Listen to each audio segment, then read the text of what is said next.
Say amen again.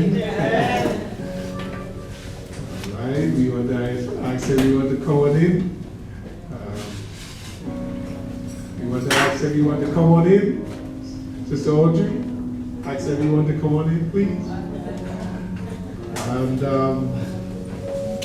we just thank the Lord for the Beacon of Light Trio. They had not, practice, but they praise the Lord. They did a good job, and we can feel the intensity, especially in that last one. I can feel myself singing through them vicariously. I'm praying and hoping that everything goes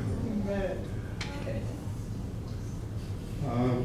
Okay, Andre, it's good to see you. Yes, and sitting next to your mom, Colette, welcome. It's good to see your son sitting next to you in church today. Amen. Okay, of course, Sister Charles, always good to see you and welcome. It's been a long time. I know that last week the young man, he did a wonderful job. What am I talking about again? Julian, yes. He did an excellent job for Father's Day. Yes, he did. And we thank the Lord for using you, Julian. Amen. And the young man may seem a little, the Spirit of God is with him. Yes. And God has a purpose for you, Brother Julian. So give your life to him and allow him to use you. A couple of weeks ago, we in Lenovo went down to Trinidad and Tobago. And the Lord used us to share the gospel down there. And, praise the Lord indeed for what was accomplished. And we are back. Fortunately, some of my family members, they became very jealous that they were not with us. So they decided to go to Jamaica. And they are going to Jamaica tomorrow. They do not want me to come with them. So they said I went to Trinidad last couple weeks ago. So let's pray for them. God will bless their trip and give them a good vacation. They say they call it a working vacation, but I don't think so, right? It looks like they're going to enjoy themselves, eating mangoes and doing everything. So they're easy. Okay, time is free. So I will do my best to get through this message as quickly as possible, and I need your full attention. Sister Johnson, it's good to see you. Thank you, Pastor. Yes, and I understand that's your niece sitting next to you? Yes. From Trinidad? No, she lives here. Oh, she lives here. Welcome, my sister. All right.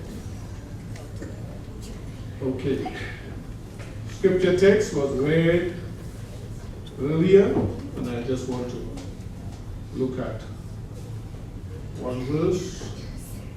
St. John chapter 1, and we will look at verse 14.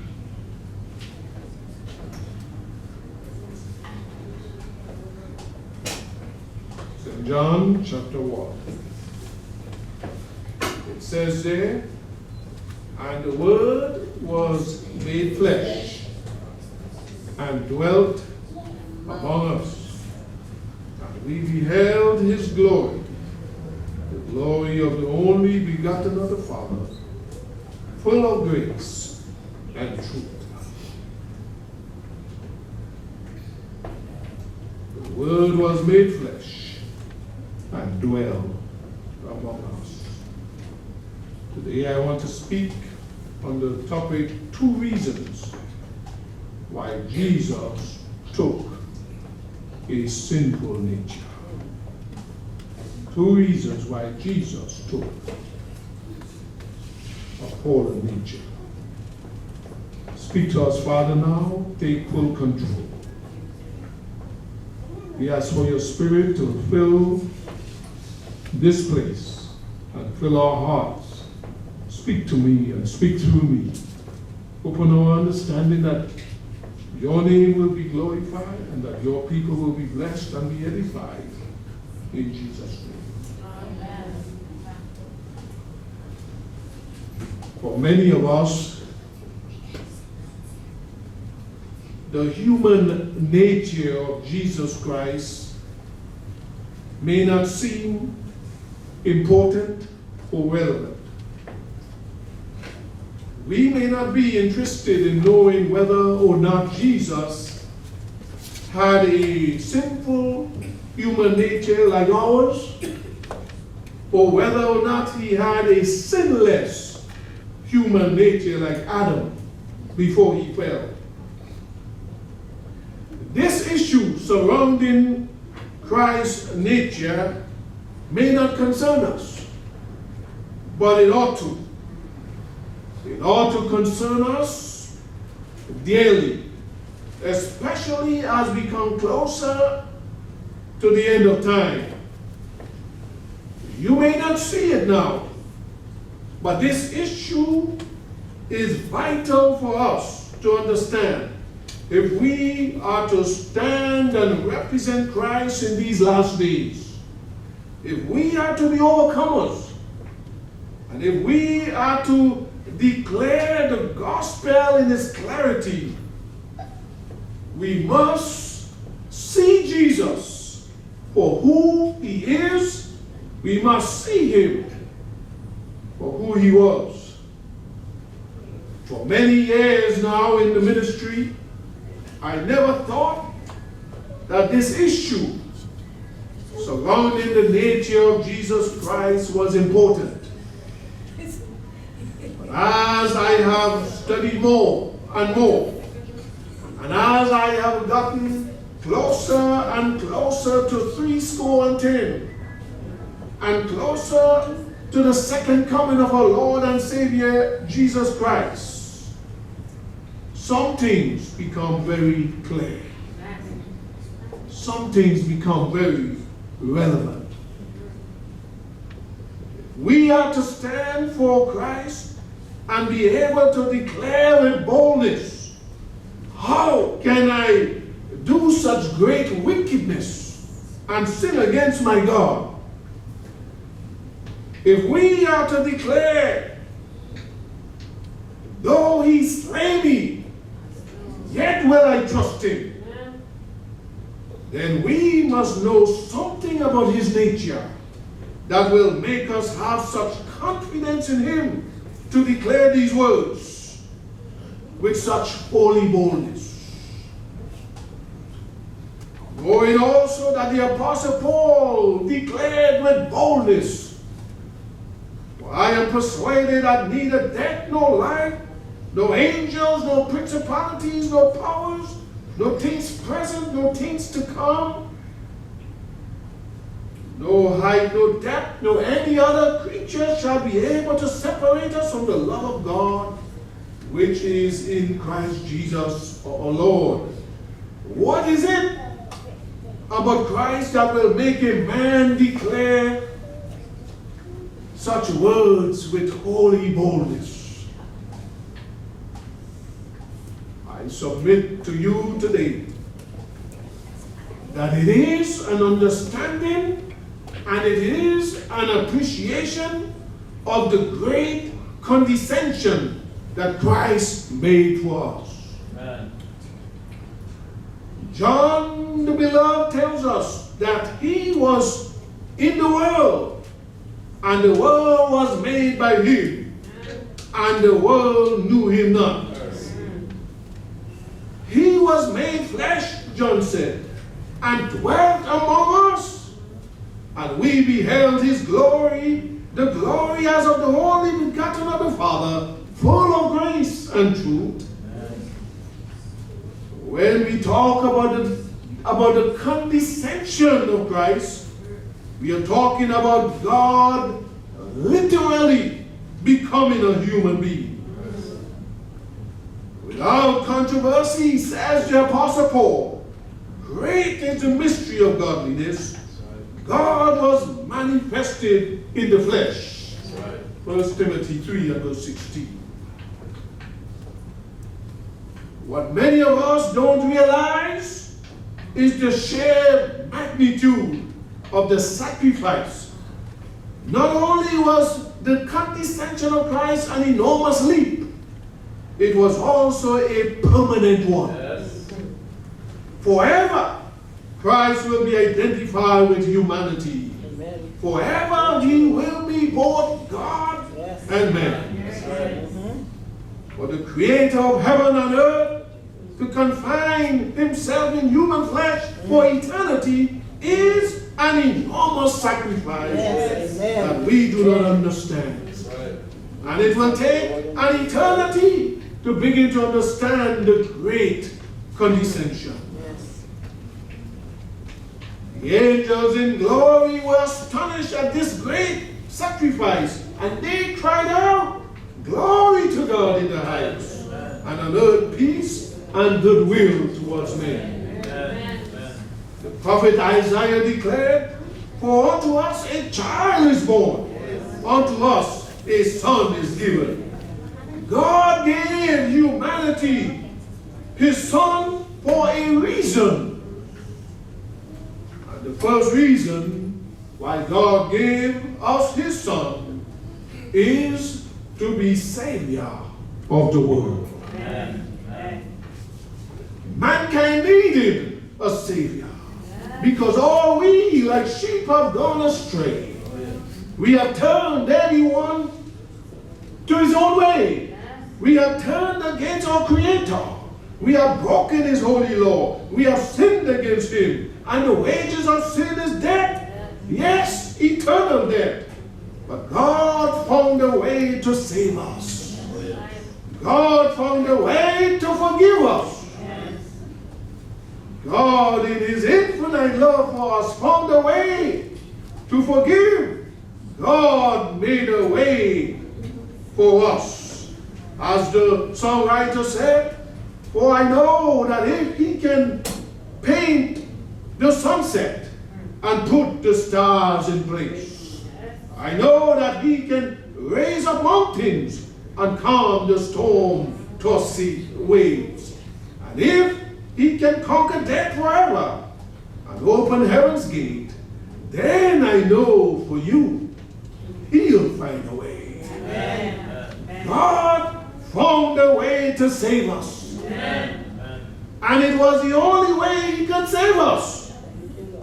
Not only did God give us his son forever, but his son gave up his life forever. Amen. Christ gave up his life forever. That's the only way he could save us. If Christ gave up his life forever, the question is, how then is he still alive? How is it that he lives? How is it that after 3 days he was resurrected? If indeed he gave his life for us forever.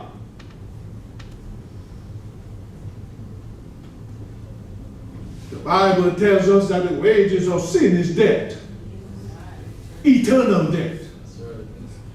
In order to save us, Jesus had to take our eternal death. This he did on the cross. Amen. But how is it that he was resurrected on the third day and not remained eternally dead?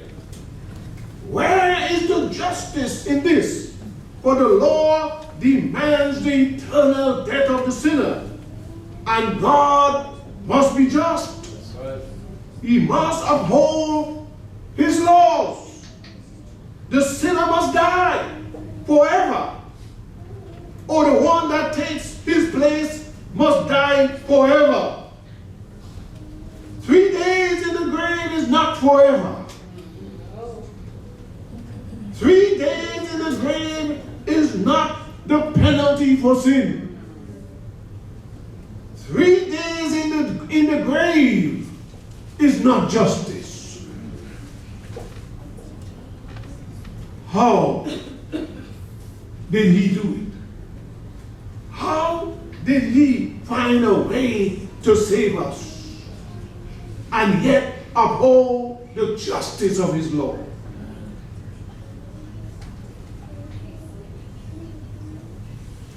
Hebrews 2, verse 14 to 18 tells us, for as much then as the children are partakers of flesh and blood, he also himself likewise took part of the same. For verily he took not on him the nature of angels, but he took on him the seed of Abraham. Amen. Wherefore in all things it behooves him to be made like unto his brethren. For in that he himself had suffered, being tempted, he is able to secure them that are tempted. Praise the Lord. Beloved, this text answers the question. How he did it. For verily he took not on himself the nature of angels. Angels have a sinless nature. And Jesus did not take upon himself a sinless nature. But he took on him the seed or the fallen nature of Abraham.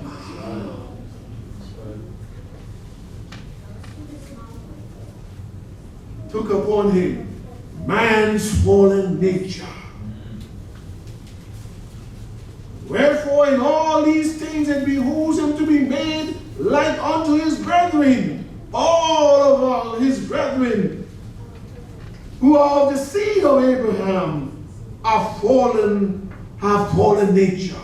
Right. A nature that is sinful. And that is all of us.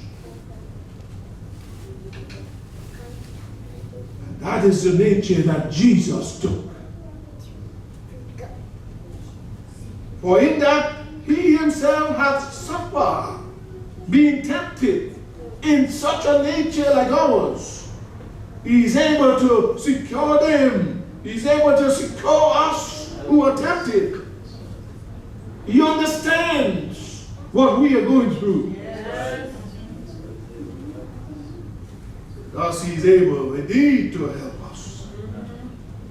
Romans 8 and verse 3 also tells us, for what the law could not do, in that it was weak through the flesh, God sending his own Son in the likeness of sinful flesh, and for sin, condemned sin in the flesh. Beloved, you ought to see that text and read it again. God sending his Son in the likeness of sinful flesh, condemned sin in the flesh. The likeness of sinful flesh in which Jesus took is the same sinful flesh that we all possess. The difference is that Jesus overcame sin. That's right. Amen. While having a sinful flesh. Right. Not once did he yield to sin. He condemned sin while having a sinful, fallen nature. Amen. Praise the Lord. Amen. The servant of the Lord tells us that in taking upon himself man's nature, in its fallen condition, Christ did not in the least participate in sin. He was subject to the infirmities and the weaknesses by which man is encompassed. But he did not yield to Satan's temptation. So the word of the Lord makes it clear as well that Jesus took man's fallen, sinful nature. He also made another statement that the Son of God humbled himself and took man's nature after the race had wandered 4,000 years from Eden. After 4,000 years of sin, Jesus humbled himself and took man's nature. And what type of nature is that? A sinful human nature. That's the nature he took. So the question remains, how did Jesus do it? How did God the Father do it? How did he save the human race?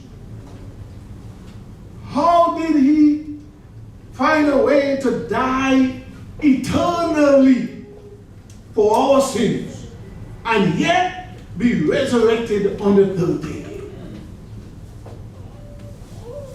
The answer is in his nature. Christ's sinful, fallen nature died eternally on the cross. His sinful human nature paid the penalty for all our sins. Christ's sinful nature saved the human race from eternal death. We are no longer under the condemnation of the law, but we are under grace because of Christ paying the penalty for each and every one of us in his sinful nature. Jesus' sinful nature paid the penalty for our sins. But because he did not sin, he was resurrected with a sinless human nature. Amen. Amen. Amen. So the sinful nature of Christ died eternally. Amen. That sinful nature was the corporate sinful nature of the whole human race, which he took upon himself. That sinful nature paid the penalty. The Bible says one died for all died. God the Father accepted Christ's death as the death of the human race. The penalty for sin was fully paid. The penalty for sin was eternal death, and Jesus paid that eternal death through his nature. Jesus was resurrected with a sinless human nature. Jesus will be forever God and man. This is the reason why Jesus took a fallen, sinful human nature. It is for the purpose of saving the human race. Amen. And this he did by dying on the cross for us. There is a second reason why Jesus took a fallen, sinful nature. The second reason that Jesus took a sinful nature is for the purpose of being an example to us.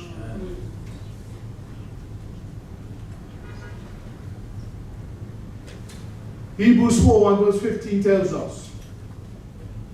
Hebrews 4 and verse 15.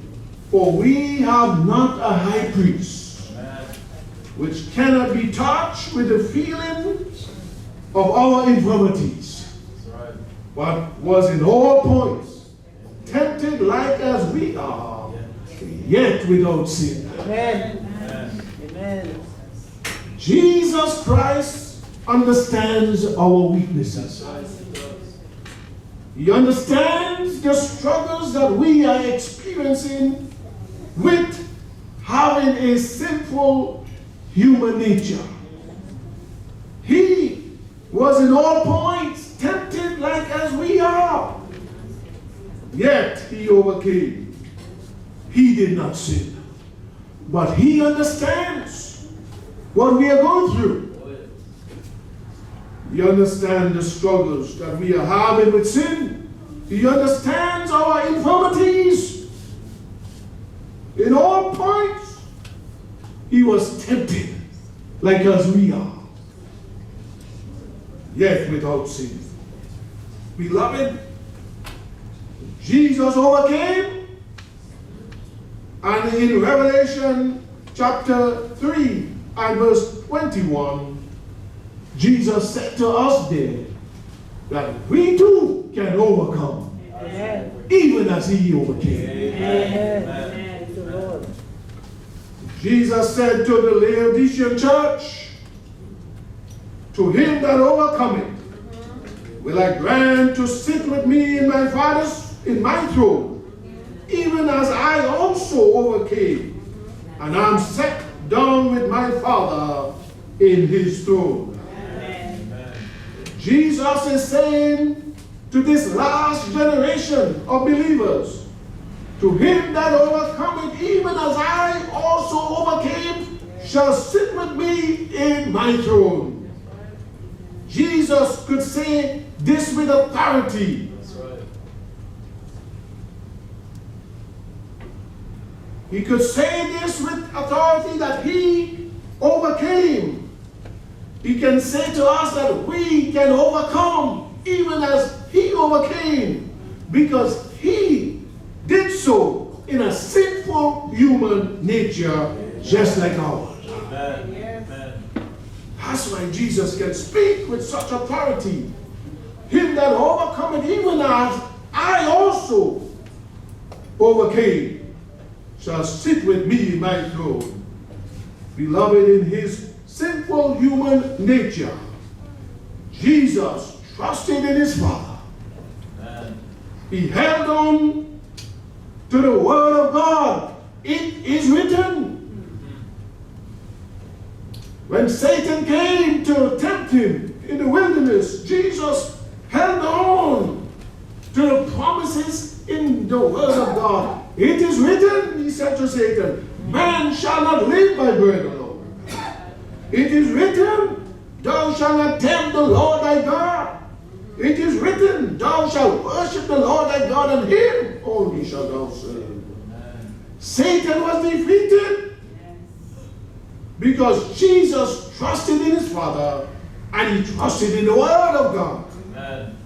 And we too must overcome even as Jesus overcame. Beloved, there are some who believe that we will be sinning until the Lord comes.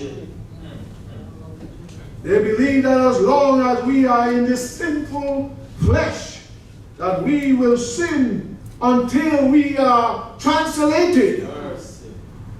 Beloved, if you believe that Jesus overcame, but that he did not have a sinful nature like ours, then indeed you are justified That's right. in believing that you will be sinning until the Lord comes. That's right. But if you believe that Jesus had a sinful nature like ours, like yours and mine, beloved, then, beloved, you can trust in him that he will give you deliverance, that he will give you the victory over sin. Yes. Amen. Because he declared even as that he declared to us that we must overcome even as he overcame. Right. Because he had a nature like ours. That's right. That's right.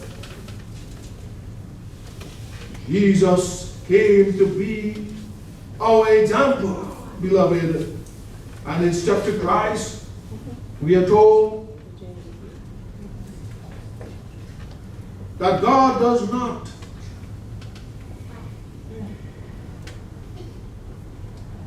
regard, let's see, read this again. God does not regard all sins as of equal magnitude. There are degrees. Okay, that's not the one I'm looking for. Okay, yes, here it is. He said that sin, however small it may be esteemed, can be indulged in only at the peril of infinite loss. What we do not overcome will overcome us and work out our destruction. If you believe that we will be sinning until the Lord comes, beloved, then you will find a great shock waiting for you. If you do not overcome, beloved, then, beloved, sin will overcome you and work out your destruction. Mercy. Jesus said that we must overcome to him that overcometh, even as I overcame. Will I grant to sit with me, my throne?